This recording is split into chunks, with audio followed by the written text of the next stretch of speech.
This is the Sabbath School lesson for the fourth quarter, 2020. Lesson 11 for December 5 to 11, The Christian and Work, read by Dr. Percy Harrold. Friday, December 11.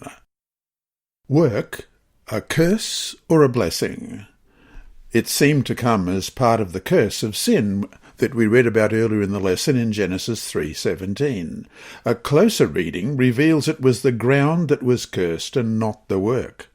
Ellen G. White states that God intended this commission to work as a blessing, as she writes in Patriarchs and Prophets, page 60. The life of toil and care, which was henceforth to be man's lot, was appointed in love. It was a discipline rendered needful by his sin, to place a check upon the indulgence of appetite and passion, to develop habits of self-control. It was a part of God's great plan for man's recovery from the ruin and degradation of sin. End of quote. Might we perhaps have made it a curse through monotony, overwork, or overvaluing its role in our lives?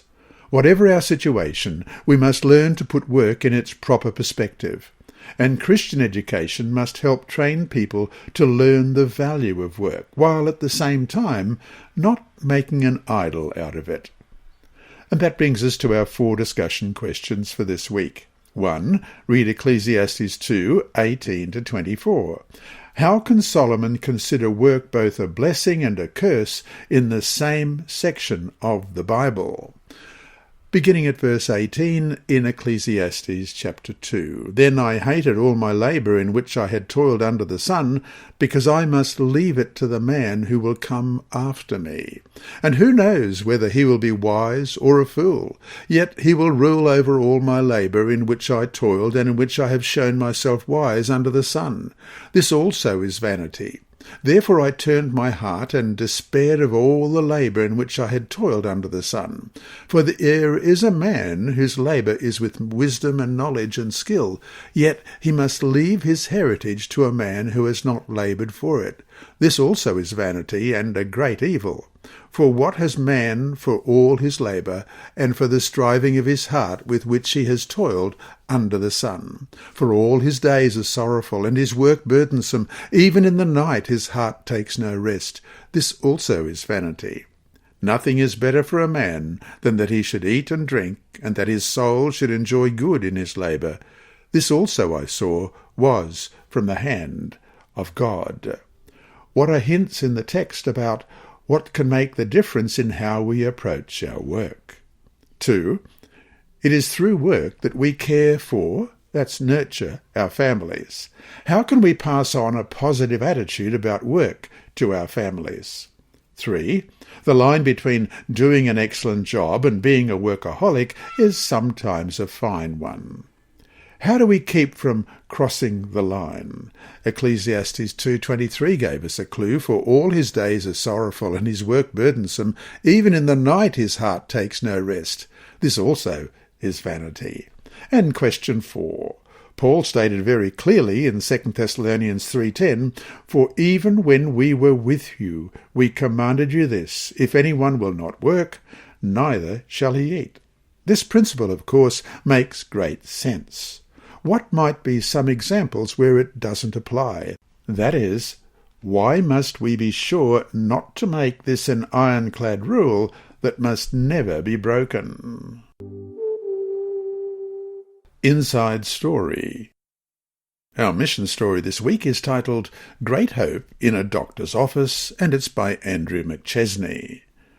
A series of major life changes troubled Helene Ebora in Paris, France.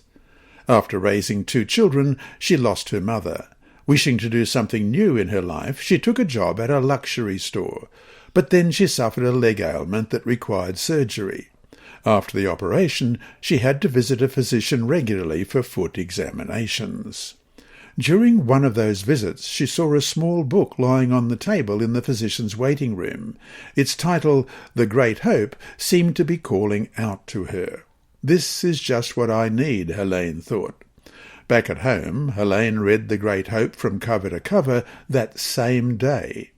She was fascinated with the story about Earth's last days and the second coming of Jesus. She decided that it was not by chance that she had stumbled across the book in the physician's office.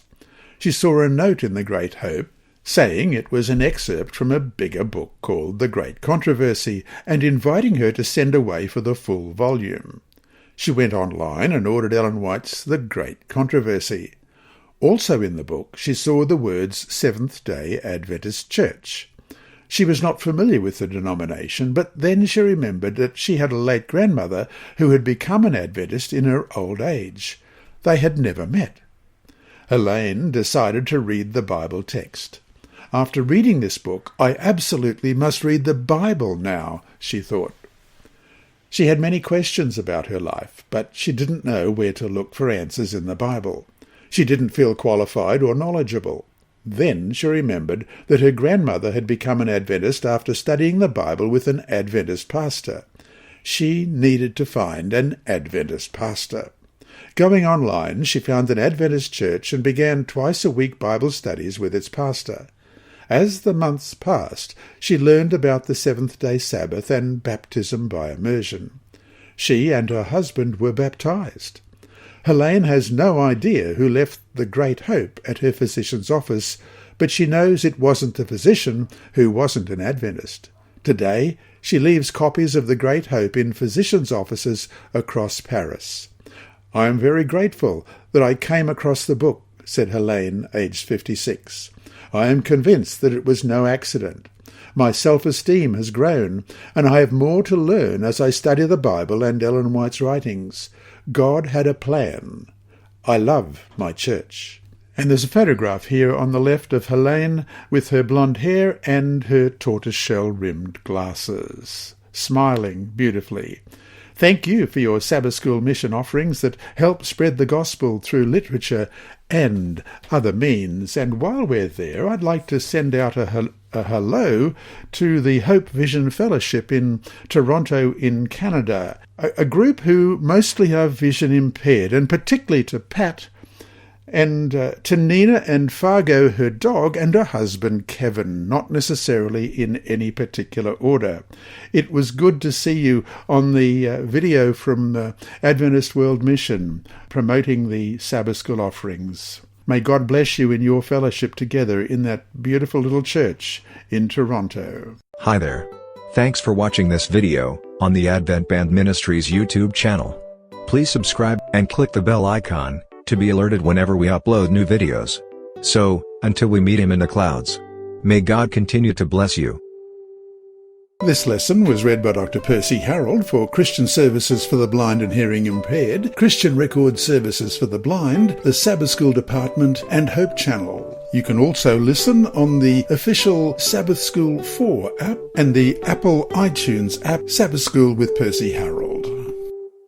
Remember, God is always faithful.